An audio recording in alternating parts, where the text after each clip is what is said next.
Agora vem o momento que eu acho que é o mais importante de todos. Nós fizemos o molde, seja por uma peça que nós mesmos criamos, que eu vou ensinar você como fazer, seja por um molde copiado de algum outro local. Então, supondo que esse seja o nosso molde, né? Nós vamos costurar. Então, nós temos vários tipos de pontos que podem ser utilizados. Eu, na verdade, utilizo 3 de modo mais incisivo e eu vou mostrar esses 3 para vocês. Então, vou pegar minha linha, que é de uma cor bem chamativa e bem diferente do tecido, para vocês poderem ver. Vou usar aquela técnica, né, de não passar ainda a agulha pela linha, de pegar as 2 pontas dessa linha, já dar um nó, e com esse nó dado, na alça que se fez, aí sim eu passo a minha agulha.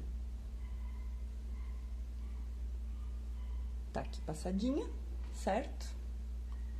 Deixo um pouco mais da metade, né? Venho com ela até um pouco mais da metade de toda a linha que eu tenho. E então eu posso ou fazer um ponto escondido, dependendo da peça, ou fazer um ponto que fique à mostra. O primeiro ponto que eu vou fazer é o escondido. Então, toda essa parede que eu vou costurar, na verdade, ela vai ser como o meu avesso. Então, eu vou deixar o nó que eu acabei de dar na linha desse lado mesmo, eu não vou escondê-lo, porque esse é o meu avesso.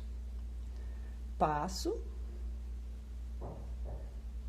venho próximo, mais ou menos uns 2 milímetros, passo novamente e já vou ensinar um dos nós. Passo por dentro e aí eu tenho esse nó. Novamente, deixo mais ou menos 2 milímetros de distância, passo a agulha, passo por dentro da alça que se formou. Vejam, ele faz os 2 nós que eu dei e também fica um fio de linha aqui no meio. Então, eu vou fazendo isso por toda a distância que eu quero percorrer, tomando cuidado de manter os 2 milímetros entre os nós. Porque senão, se eu for, de repente, preencher essa peça com um enchimento, se essa distância tiver maior, o enchimento pode sair por ela e aí eu vou perder material. Então, também, nesse momento, tá focado, né? Ter muita calma, para que no começo o processo seja de aprendizado e depois que já tiver automatizado, aí você faz mais rápido, mantendo a mesma qualidade, certo? Então, a gente continua.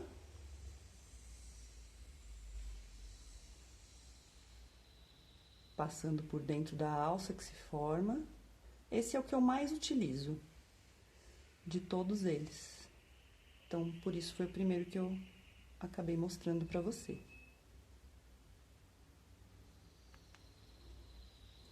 E aí, parece que a linha vai se enrolando nela mesma, ó. E daí é só você girar a sua agulha no sentido de tirar essa impressão de que a linha tá se enrolando e continuar. Vai fazendo ponto por ponto. Ou você pode já passar a agulha e já entrar na alça que se formou, ou você pode passar a agulha, esperar a alça ficar mais próxima e então passar por dentro. Note que há uma diferença se eu passo naquela alça que se formou por trás ou pela frente.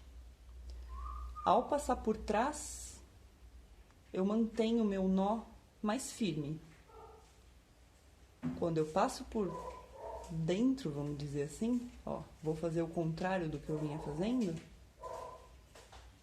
Esse nó formado, ele não tem tanta firmeza. Faça um teste aí depois para você notar. Ele fica um nó frouxo, que não é o que a gente quer. Então, eu vou voltar. Esse nó que eu passei pela frente, eu vou passar por trás porque eu quero um nó firme. Isso, um nozinho bem feito. Vou passando. Enquanto isso, vou esquecendo dos problemas, das tribulações, da vida. Só focando aqui em como eu quero que a minha peça fique no final. Em como, de repente, se for um presente, a pessoa pode ficar feliz ao recebê-lo. Se for uma encomenda, também. Apesar da gente ter recebido para fazer a peça, por que não também focar e desejar que a pessoa que pagou por ela também receba com muita felicidade aquilo que a gente está fazendo de modo personalizado ou feltronalizado, né? Então, já estamos chegando ao final aqui da nossa parede, né? Que nós nos dispusemos a costurar. Vejam que apesar de eu tentar manter, né? É uma coisa manual. E é legal que seja assim, que não seja maquinado, né? Que tenha uma diferença entre uma coisa e outra, sem que essa diferença ponha em risco o enchimento da minha peça no final, caso eu vá preenchê-la com alguma coisa, ou, se for uma carteira, que nada que a pessoa ponha dentro da carteira caia. Então, estamos chegando ao final. Eu gosto de reforçar esse nó que eu dou, que eu falei que a alça se forma, né? Eu venho por trás, então no último ponto eu passo 2 vezes por trás para reforçar esse nó, ser mais difícil dele se quebrar. E como esse lado é o meu lado do avesso, eu vou passar aqui no meio desse nozinho que nós fizemos, do nozinho anterior, só para cortar depois disso. E daí eu venho com uma tesoura, corto. E nesse caso, como esse era o meu avesso, quando eu colocar do lado justo, do lado certo, toda a minha costura vai desaparecer, né? Certo? Essa é uma das opções. Esse é o ponto mais usado por mim. Mas agora, em seguida, eu vou mostrar pra vocês. E se eu tiver uma cauda, uma orelha, um braço, pra de repente colocar no meio desse feltro, como que eu faço pra fazer essa parte da costura, né? Fica ligada, ou ligado, que a gente já vai tirar essa dúvida.